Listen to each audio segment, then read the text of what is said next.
Are you still using Google Translate in 2025? You need to stop, because in 2025, there's something that's really more powerful, more accurate, and useful for real life conversations. Let me introduce it. If you don't know me, I'm a linguist, French teacher, and I speak 4 languages. I'm here to help you find the best tools to study a language efficiently.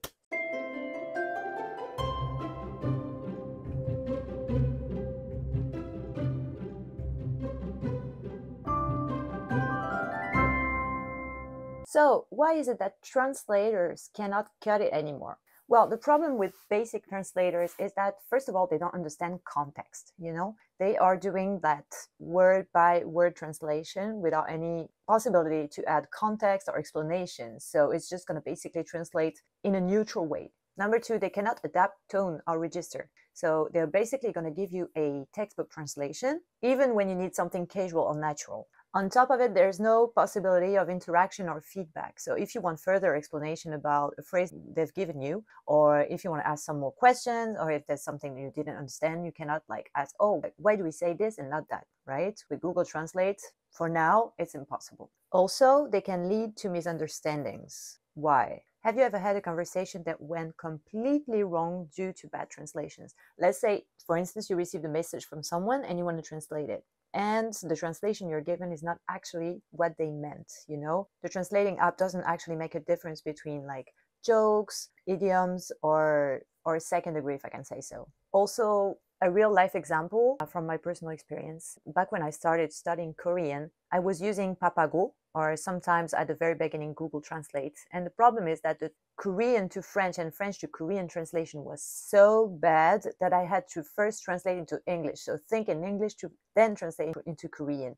That was quite a lot of work, actually. And sometimes I wanted to say something very specific that I could only say in French, and yeah, it didn't make it easy for me. So obviously, if you're still here listening to what I'm saying, you may have guessed that the new tool I'm talking about is actually Chat GPT, or any other AI you may want to use. But as for me, I'm using GPT on a daily basis, so I'm going to talk about what I know better. But I think what I'm saying is mostly applicable to many other AIs, okay? It's just that there are some specificities of GPT that I'm going to explain and talk about. Also, let me precise that I'm using the premium version. Part 2, how I use GPT as my personal language assistant.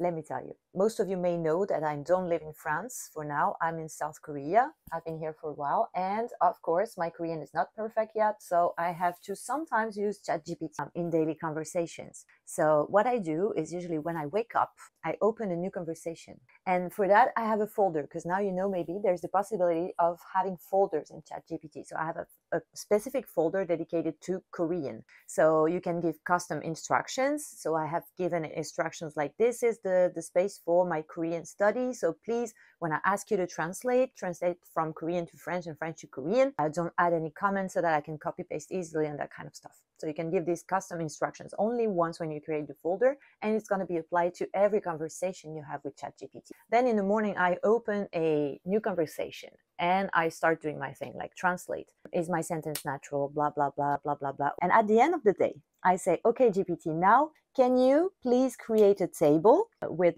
French on the left column, Korean on the right column, and add all the phrases and words I've been asking you today. And it does that with their actual translation. Then all I have to do is copy paste into Enki Pro or whatever flashcards app I'm using at the moment. So this is an example of what I usually do with ChatGPT all day. So let me precise that this is not the original version, because I usually speak in French. So I asked GPT afterwards to translate into English.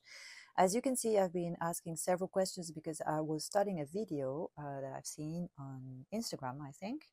And yeah, I've been asking a few questions because there are a few slang phrases that I wanted to break down here.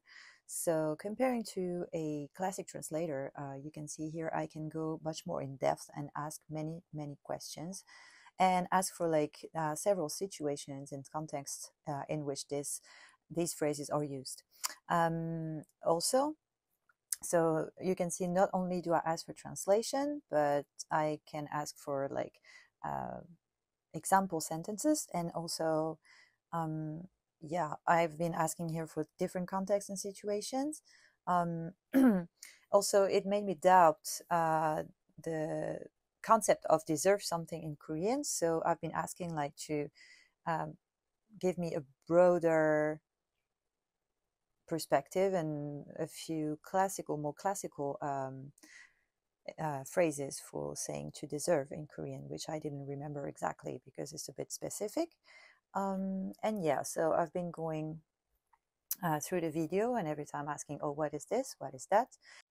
So this is basically an example of what you can do, but there are also other possibilities. Also, something that's super powerful is the dictation, because I mean, the recognition in dictation is super, super good. So it understands pretty much everything I say. And I can even like say a sentence in French. And if by chance I happen to say a word in another language mid-sentence, GPT is going to understand that I'm saying a word in another language and it's going to recognize it. Same goes for the vocal chat. In the middle of my vocal chat, I say something like, let's say I'm practicing Portuguese, as it happens many times, because, you know, sometimes I feel like I'm losing my Portuguese because I don't have many options to practice here in Korea. And I don't want, sometimes, you know, I don't want to call a friend at 2 a.m. just because I want to speak Portuguese, you know, so I don't want to disturb anybody. So I go like, hey, GPT, how about we speak Portuguese today? So we speak Portuguese, and sometimes I happen to have forgotten a word. So I'm like, you know, I'm saying my sentence in Portuguese, and then in the middle of my sentence, I go like with the French word, and I say, oh, how do you say that in Portuguese? And GPT is just answering me like in Portuguese, oh, you can say it like that.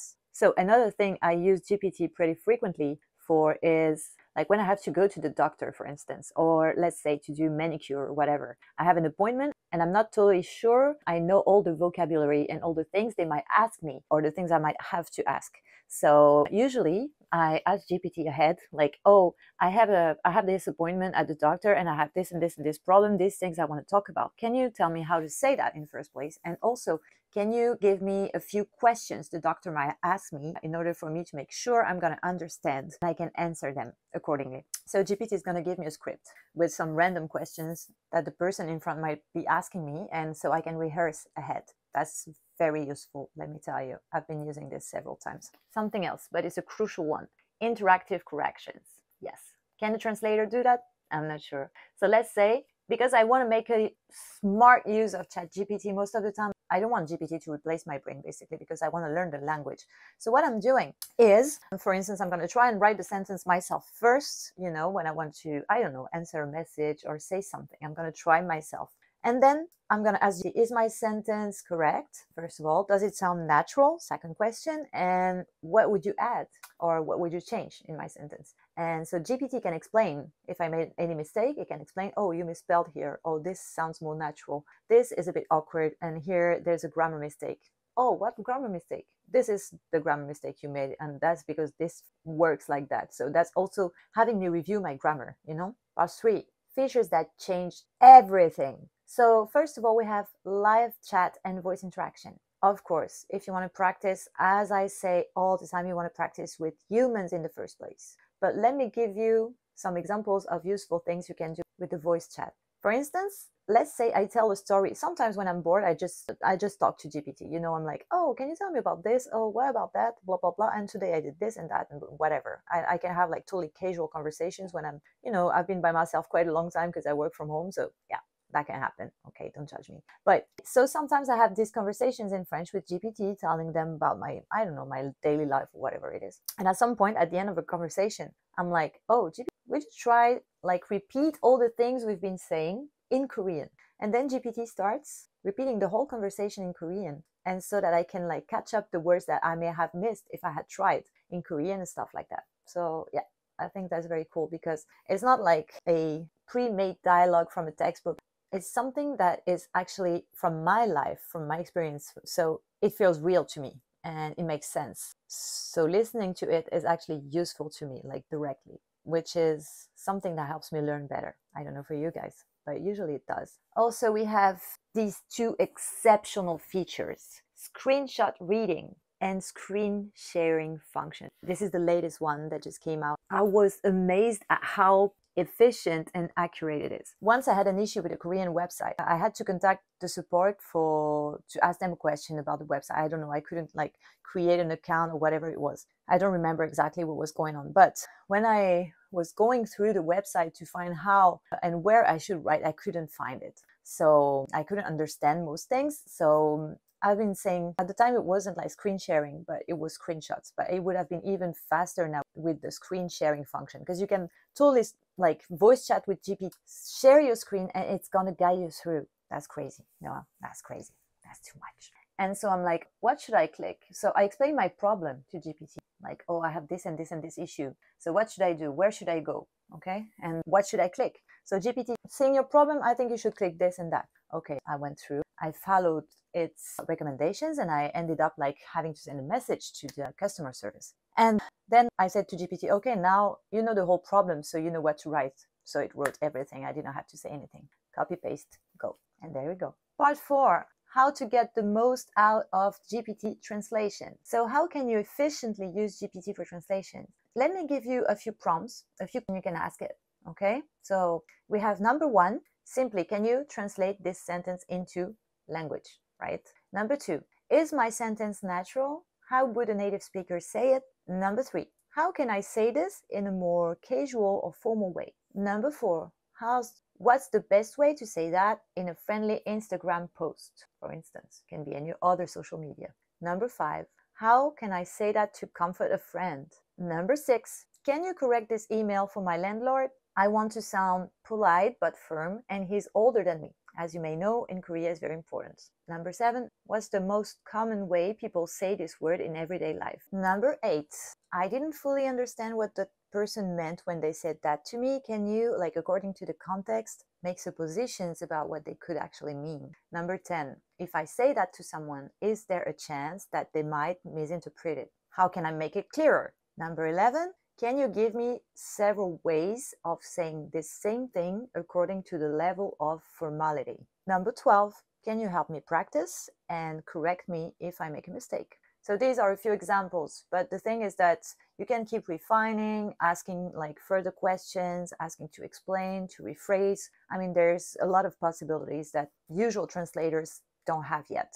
Part 5, and this is just the beginning. In this video, I've been focusing on translation with GPT, but there's so many other things, language related, or even for like some other stuff that you can use GPT for, of course. But this is not my job, okay? I'm here to help you learn languages. But I also use GPT on a daily basis when it comes to creating stuff for my students. My students are usually GPT friendly, and we use it together, and it helps us a lot. Also for creating content, even for writing this video, like I've been just talking to GPT, and at the end I'm like, okay, can you help me structure this so that I can like make several parts and, you know, get to the point and make the video understandable. So that's, yeah, these are examples of the things you can do with GPT. Anyway, for now, open a conversation, ask for a translation, and ask as many further questions as you want. And you'll see immediately why it's completely on another level. So please comment below. Tell me what language you're learning, and